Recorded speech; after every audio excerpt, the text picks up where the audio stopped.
Hello humans, it's your dragon overlord Kothorix again, here to tell you another fun story. It all began several years ago in late 2016. My YouTube channel had been steadily growing as I put out a video week after week. Of course, much of that growth had to do with the fact that I didn't shy away from controversial topics like porn and even weirder porn. My goal was one video a week, even at the cost of quality. I thought as long as I had clickbait enough titles and thumbnails, it would get attention anyway. So in January of 2017, I decided to talk about pedophiles. The idea sparked after seeing people constantly accusing each other of being pedophiles on Twitter. Just an accusation that someone had impure thoughts seemed to be enough for them to be considered guilty of some crime and shunned by society, or at least by Twitter. And I thought, hey, that's pretty fucked up. I don't want to live in a dystopian future where your worth is decided by what thoughts you're accused of having. So what did I name my new video? In Defense of Pedophiles. Genius.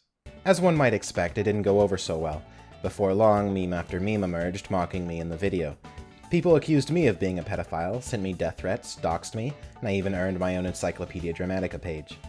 So what terrible things did I say in this video? Well, I had been afraid to rewatch it for some time. I knew that I'd be embarrassed by it. I knew that something I said must have been so offensive and inappropriate that I could never live it down. And when I finally rewatched the video, I was utterly amazed at just how tame it actually was. So let's go through it, shall we? The video starts by me explaining why it's difficult to talk about the specific topic. If you make any kind of comment that sounds remotely like you don't absolutely despise pedophiles, then everyone's knee-jerk reaction is to call you a pedophile by association. So you have to preface every single sentence with, I don't find kids attractive, and I don't support pedophiles, just so people will listen to you. Then I explain that I don't necessarily believe any of the arguments I'm about to make. And I assume that people who watch my videos know that entertaining a thought does not mean that you necessarily agree with a thought. I guess stupid me didn't think it any more necessary than that to explain that this video was more of a thought experiment and shouldn't be taken as a declaration of some kind of stance on anything. You know, like most of my videos. In the next section of the video, I explain that there is a difference between people who act on their urges and people who just have those kinds of thoughts. I mention this because even the dictionary definition of the word doesn't seem to make much of a distinction, and I think that's kind of fucked up. It's kind of like calling someone a murderer because they fantasize about throwing their coworker out a window. I then go on to clarify that if anything I'm saying can be construed as defending such people, then I'm only defending the ones who haven't acted on such thoughts and therefore haven't committed a crime or hurt anyone. Now, I have nothing to say in defense of child molesters. They are weak people and have irreparably damaged another human. I don't see them as any different than rapists. I spend the first minute and a half of the video talking about the context of everything I'm going to say in it. Conveniently, when people talk about this video, they tend to leave that part out. The next section of the video is best summed up in one sentence. I've heard people say that pedophiles deserve to be tortured and killed. Now, I don't believe in the death sentence, even for mass murderers. Much less for a person who has not even committed a crime. Once again, I'm talking about people who haven't committed a crime, but are still treated like criminals.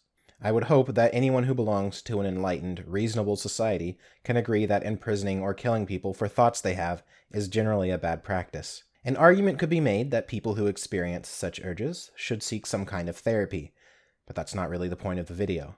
In the next section, I talk about age of consent. The real reason I included this topic was because the video was only 3 minutes long and I needed to appeal to the algorithm. But in the context of the video, the purpose was to point out that some societies have different ideas about age of consent.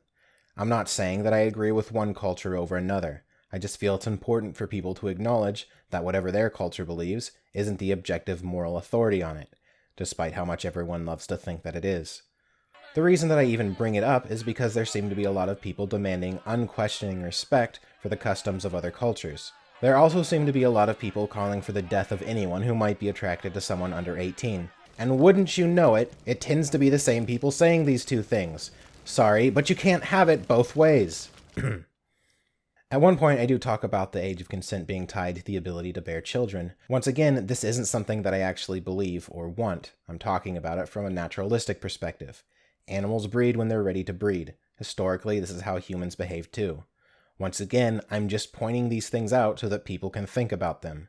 If you haven't noticed, that's kind of what my channel is about.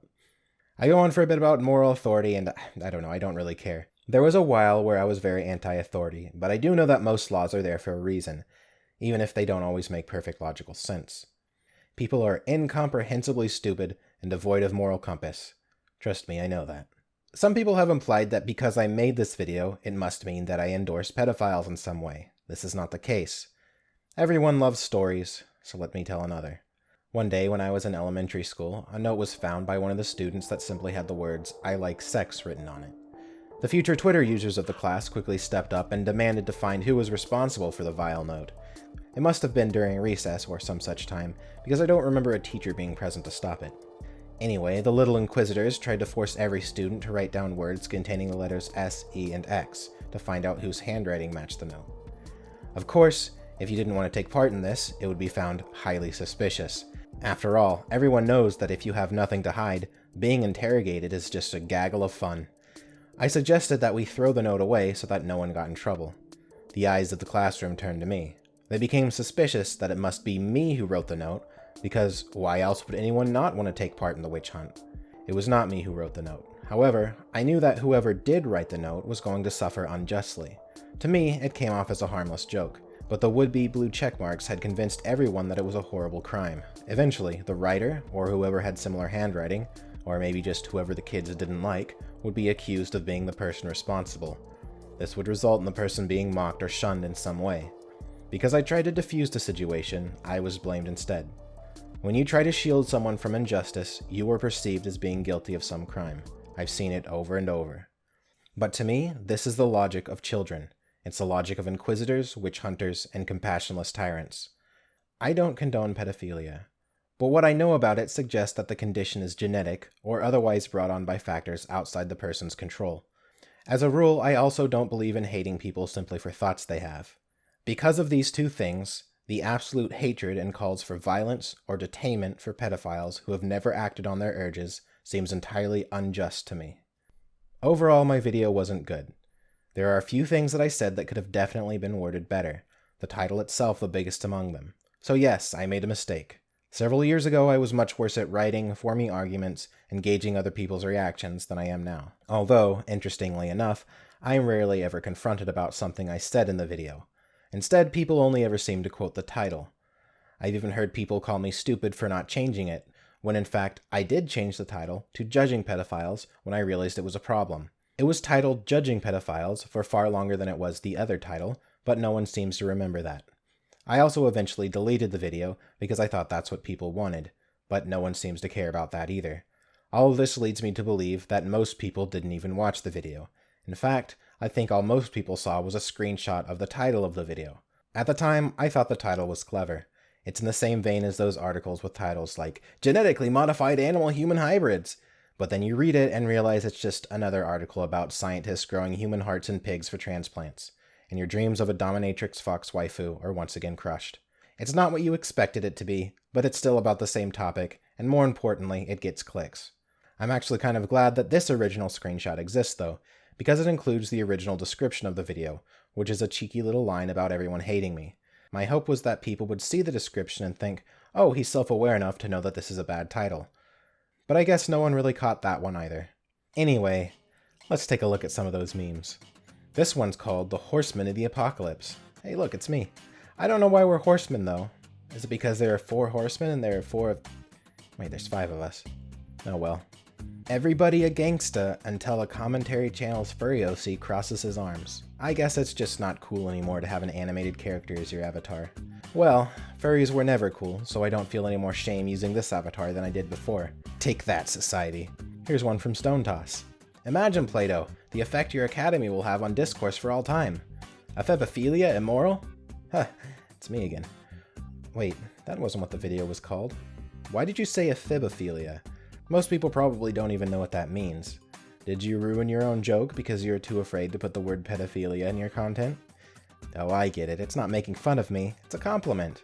Considering the age of consent in most of the West is 16, a discussion about the morality of ephebophilia is in fact a reasonable debate to have. Well, I never thought to compare myself to Plato, but I'm glad you think of me that way, Stone Toss. Since everyone has been kind enough to help my channel grow by including me in their memes, I've decided to celebrate by designing this new t-shirt. Links for purchase are in the description. Well, I think I've said everything I want to about this topic. I really don't want to talk about it anymore. I don't want to be questioned about it on podcasts, and I don't feel like subjecting myself to the daily inquisition on Twitter.